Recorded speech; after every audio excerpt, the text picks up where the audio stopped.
Dito ulit tayo sa Taytay for my costume.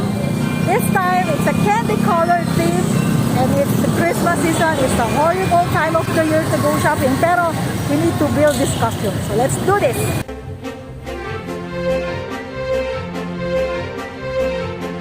Wala akong makitang rainbow colored so far.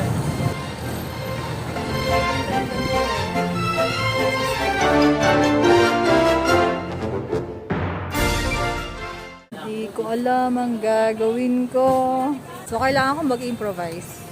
Again, hanap tayo ng rainbow colored tapos ng mesh siguro para pampalinas. May nakita na ako isa doon, ng organza. Aking mga pinamili. Yan ang inner.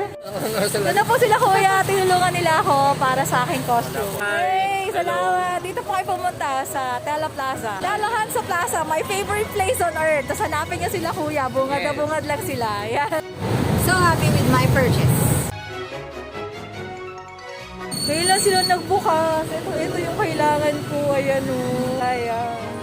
I purchased this bra.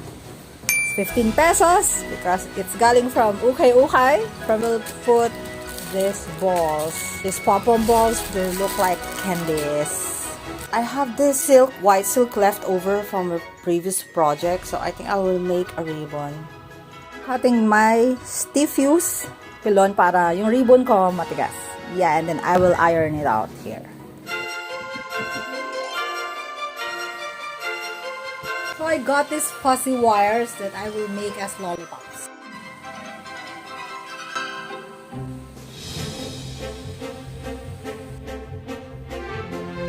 Today's skirt! Pinagawa ko sa aking classmate sa dressmaking. Yes.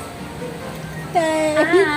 Galing nga, taste ko ito. Tada! So happy with my tutu skirt!